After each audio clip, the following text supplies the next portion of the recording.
ಕೊಪ್ಪಳ ಜಿಲ್ಲೆಯಲ್ಲಿ ಬಲ್ಡೋಟ ಮತ್ತು ಇತರ ಕಾರ್ಖಾನೆಗಳ ವಿಸ್ತರಣೆಗೆ ವಿರೋಧ ವ್ಯಕ್ತಪಡಿಸಿ ಕೊಪ್ಪಳ ಜಿಲ್ಲಾ ಬಚಾವೋ ಆಂದೋಲನ ಸಮಿತಿ ಹಾಗೂ ಪರಿಸರ ಹಿತರಕ್ಷಣಾ ವೇದಿಕೆಗಳ ಜಂಟಿ ಕ್ರಿಯಾ ಸಮಿತಿಯ ನೇತೃತ್ವದಲ್ಲಿ ಇಂದು ಎರಡನೇ ಬಾರಿಗೆ ಸಂಪೂರ್ಣ ಬಂದ್ಗೆ ಬೆಂಬಲ ವ್ಯಕ್ತವಾಯಿತು.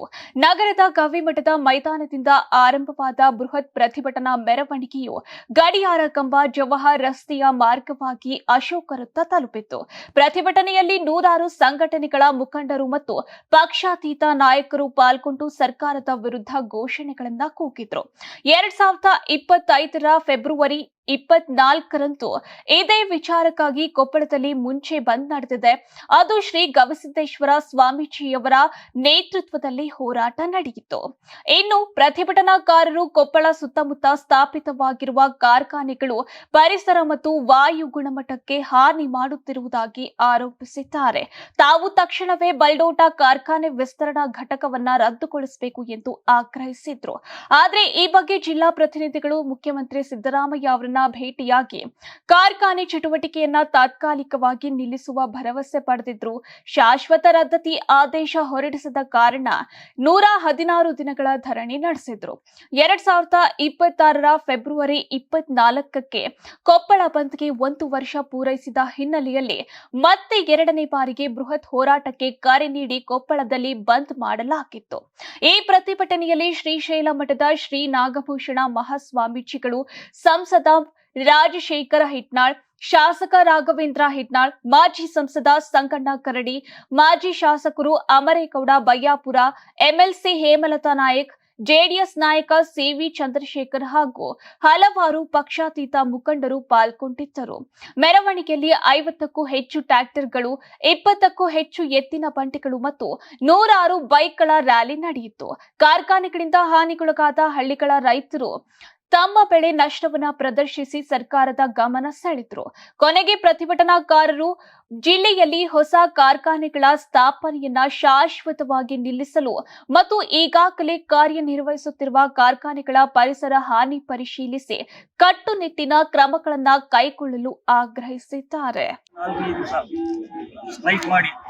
ಈ ಸ್ಟ್ರೈಕಿಗೆ ಇಲ್ಲಿ ಹೋರಾಟಕ್ಕೆ ಇವತ್ತು ರಾಜ್ಯದಲ್ಲಿರ್ತಕ್ಕಂಥ ಎಲ್ಲ ಪರಿಸರವಾದಿಗಳು, ತಜ್ಞರು, ಸ್ವಾಮೀಜಿಗಳು ಸಾವಿರಾರು ಸಂಖ್ಯೆಯಲ್ಲಿ 100 ಸಂಖ್ಯೆಯಲ್ಲಿ ಬಂದು ಆ ಒಂದು ಹೋರಾಟಕ್ಕೆ ಕೊಪ್ಪಳದ ಬಗ್ಗೆ ಕಳಕಳಿ ಅವರಿಗಿದೆ. ಸ್ಥಳೀಯರಿಗೆ, ಶಾಸಕರಿಗೆ, ಗವಿಶ್ರೀ ಸ್ವಾಮಿಗಳು ನಮ್ಮ ಭಕ್ತರಿಗೆ ತೊಂದರೆ ಆಗಬಾರ್ದು, ಭಕ್ತರಿಗೆ ಅನ್ಯಾಯ ಆಗ್ತಾರೆ, ನಾವು ಮುಂದೆ ಈ ಕೊಪ್ಪಳದ ಬಗ್ಗೆ ಸಾಧ್ಯ ನಮ್ಮ ಒಂದು ಚಿಂತನೆಗೋಸ್ಕರ ಉಳಿಗೋಸ್ಕರ ಬಂದು ಅಲ್ಲಿ ಹೋರಾಟ ಅವತ್ತು ಹೋರಾಟದ 20 ಹೋರಾಟ ಆಯ್ತು. ಹೋರಾಟ 1 ವರ್ಷ ಆಗಿತ್ತು, 124 ದಿವಸ ಹೋರಾಟ ನಡೀತಾ ಇದೆ. ಇವತ್ತಿಗೂ ಯಾರು ಹೀಗಾಗಿ ನಾನು ಮತ್ತೊಮ್ಮೆ ವಿನಂತಿ ಮಾಡ್ತೀನಿ, ನಮ್ಗೆ ಅವಕಾಶ ಇದೆ, ಇನ್ನು 2 ವರ್ಷ ನಮಗೆ ಶಾಸಕರಿಗೆ ಇದೆ, 3 ವರ್ಷ ಸಂಸರಿಗೆ ಅವಕಾಶ ಇದೆ. ದಯವಿಟ್ಟು ನೀವು ಪಾರ್ಲಿಮೆಂಟ್ ಮಾತಾಡಿ, ಜನರ ಜೊತೆ ಬಂದು ನೀವೇನ್ ಮಾಡ್ಬೇಕಾಗಿಲ್ಲ. ನಾವು ಏನ್ ಹೇಳಿದ್ರೆ ನೀವು ಯಾರಿಗೆ ಮುಟ್ಟಿಸ್ಬೇಕು ಆ ವಿಚಾರ ಮುಟ್ಟಿಸಿದಾಗ ಸಂಬಂಧಪಟ್ಟ ಕ್ರಮ ನಿಮಗೆ ಇನ್ನೂ ಇರ್ತಕ್ಕಂಥ ಅವಧಿಯಲ್ಲಿ ಅವಕಾಶ ಇದೆ. ದಯವಿಟ್ಟು ಹೋರಾಟಕ್ಕೆ ಸ್ಪಂದನೆ ಮಾಡಿ ಉಳಿಸಿದ್ರೆ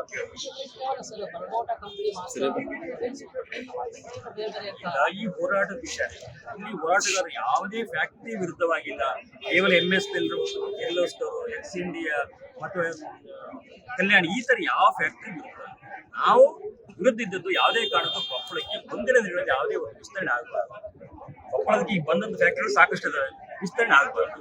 ಜೊತೆಗೆ ಕಾರ್ಖಾನೆಗಳು ಕೊಪ್ಪಳದ ಜನತೆಗೆ ಪೂರಕವಾಗಿರ್ಬೇಕು, ಜನಸ್ನೇಹಿ ಹೇಗಿರ್ಬೇಕು. ಅದು ಬಿಟ್ಟರೆ ನಮಗೆ ಕಾರ್ಖಾನೆ ಬೇಡ ಅಂತ ಹೇಳ್ತಾ ಇಲ್ಲ. ಕಾರ್ಖಾನೆಗೆ ಯಾವುದೇ ಒಂದು ಕಾರ್ಖಾನೆ ವಿರುದ್ಧ ಆಗಲ್ಲ. ಇನ್ನೊಂದು ಏನಾಗಿದೆ, ಎಲ್ಲಾ ಕಾರ್ಖಾನೆಗಳು ಭೂ ಕಾಯ್ದೆ ಉಲ್ಲಂಘನೆ ಮಾಡಿದ್ದಾರೆ. ಭೂ ಕಾಯ್ದೆ ಉಲ್ಲಂಘನೆ ಮಾಡಿದ್ದಾರೆ. ಲ್ಯಾಂಡ್ ಅಡಿಟ್ ಆಗ್ಬೇಕು.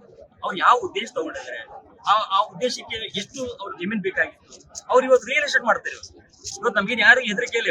ಇವತ್ತು ಸಪೋಸ್ ಹೇಳ್ತೀವಿ, ಇವತ್ತು ಎಕ್ಸ್ ಇಂಡಿಯಾ ಫ್ಯಾಕ್ಟ್ರಿ ಅವರು ಅಲ್ಲಿ ಕಾರ್ಯಾಚರಣೆ ಮಾಡ್ತಕ್ಕಂಥ ಕೇವಲ 100 ಎಕರೆ ಮಾತ್ರ. ಅವ್ರು ಇವತ್ತು 2000 ಎಕರೆಗೆ ಕಾಂಪೌಂಡ್ ಹಾಕೊಂಡಿದ್ದಾರೆ. ಯಾರಪ್ಪನ ಆಸ್ತಿ ಅದು? ಯಾರಿಗೆ ತಗೊಂಡ್ರಿ ನೀವು? ಇವತ್ತು ನಿಮ್ಮ ದಬ್ಬಾಳಿಕೆಯಿಂದ ಬಂಡವಾಳಶಾಹಿಗಳು ಏನ್ ಮಾಡ್ತೀರಿ, ರೈತರ ಮೇಲೆ ಕೇಸ್ ಹಾಕ್ತೀರಿ, ರೈತರು ನುಡಿತೀರಿ. ರೈತರು ತಮ್ಮ ಹೊಲಕ್ಕೆ ಹೋಗಿ ದಾರಿ ಕೇಳಿದ್ರೆ ಅವ್ರ ಮೇಲೆ ಕೇಸ್ ಹಾಕಿ ಗುಂಡಾಗಿರಿ ಮಾಡ್ತಾರೆ. ಅಂದ್ರೆ ನಮಗೆ ತಾಳ್ಮೆ ಎಷ್ಟಂತ ನಾವು ತಡ್ಕೋಬೇಕು. ಈ ತರ ನಾವು ಬರೀ ಉದಾಹರಣೆ ಕೊಡು. ಈ ತರ ಎಲ್ಲ ಫ್ಯಾಕ್ಟರಿಗಳು ಹಣೆ ಬರೋದಾಗಿದೆ. ನಮ್ಮ ಉದ್ದೇಶ ಅಷ್ಟೇ, ಮಾಲಿನ್ಯ ತಡಿಬೇಕು, ಪರಿಸರ ಉಳಿಬೇಕು. ನಾವು ಯಾರು ನಮಗೂ ಕೂಡ ಫ್ಯಾಕ್ಟರಿ ಬೇಕು. ಈ ದೇಶಕ್ಕೆ ಕೃಷಿ ಎಷ್ಟು ಮುಖ್ಯನೋ ಅಷ್ಟೇ ಮುಖ್ಯ ಫ್ಯಾಕ್ಟರಿ. ಆದ್ರೆ ಫ್ಯಾಕ್ಟರಿಯವರು ಮಾಡ್ತಕ್ಕಂಥ ಕೆಲಸ ಸರಿಯಾಗಿ ಮಾಡೋದು ನಮ್ದು ಏನು ಅಭ್ಯಂತರ ಇಲ್ಲ. ಇಲ್ಲಿ ಸ್ಥಳೀಯರಿಗೆ ಉದ್ಯೋಗ ಕೊಟ್ಟಿಲ್ಲ, ಅದಕ್ಕೂ ನಾವು ಸುಮ್ಮನಿದ್ದೇವೆ. ಲ್ಯಾಂಡ್ ಕಳ್ಕೊಂಡು ಇವತ್ತು ಏನು 2 ಲಕ್ಷ 3 ಲಕ್ಷ 4 ಲಕ್ಷಕ್ಕೆ ಅವರು ರೈತರು ಭೂಮಿ ಕೊಟ್ಟು ಇವತ್ತು ಅವರು ಅಲ್ಲಿ ವಾಚ್ಮನ್ ಕೆಲಸ ಮಾಡ್ತಾರೆ. ಈ ಒಂದು ವಾಚ್ಮನ್ ಕೆಲಸ ಕೊಡೋಕೆ ಅವ್ರಿಗೆ ಗತಿ ಇಲ್ಲ. ಅವ್ರು ಬರ್ಕೊಟ್ಟಿದ್ದಾರೆ ಸ್ವಾಮಿ ಭೂಮಿ ಕೊಟ್ಟಂಗೆ ಉದ್ಯೋಗ ಕೊಡುತ್ತೆ ಅಂತ, ಯಾವ ಉದ್ಯೋಗ ಕೊಡ್ತಾ ಇಲ್ಲ. ಇದು ಮಾತನಾಡ್ತಾ ಹೋದ್ರೆ 10 ಅನುಮಾನದಾವೆ. Karnataka TV leader awards 2025 best MLA nomination Kalyana Karnataka Sharanagouda Kandakur Gurmitkal ಕ್ಷೇತ್ರ, ಅಜಯ್ ಸಿಂಗ್ ಜೇವರ್ಗಿ ಕ್ಷೇತ್ರ, ಶೈಲೇಂದ್ರ ಬೆಲ್ದಾಳೆ ಬೀದರ್ ದಕ್ಷಿಣ ಕ್ಷೇತ್ರ, ಶರಣು ಸಲಗರ್ ಬಸವ ಕಲ್ಯಾಣ ಕ್ಷೇತ್ರ, ಬಸವರಾಜ್ ಮತ್ತಮೋಡ್ ಕಲಬುರಗಿ ಗ್ರಾಮೀಣ ಕ್ಷೇತ್ರ, ಅಲ್ಲಮಪ್ರಭು ಪಾಟೀಲ್ ಕಲಬುರಗಿ ದಕ್ಷಿಣ ಕ್ಷೇತ್ರ, ಮಾನಪ್ಪ ಡಿ ವಜ್ಜಲ್ ಲಿಂಗಸುಗೂರು ಕ್ಷೇತ್ರ, ಅವಿನಾಶ್ ಜಾಧವ್ ಚಿಂಚೋಳಿ ಕ್ಷೇತ್ರ, ಹಂಪನಗೌಡ ಬದರ್ಲಿ ಸಂದನೂರು ಕ್ಷೇತ್ರ, ರಾಘವೇಂದ್ರ ಹಿಟ್ನಾಳ್ ಕೊಪ್ಪಳ ಕ್ಷೇತ್ರ, ಗಣೇಶ್ ಕಂಪ್ಲಿ ಕ್ಷೇತ್ರ, ಕೃಷ್ಣ ನಾಯಕ್ ಹಡಗಲಿ ಕ್ಷೇತ್ರ.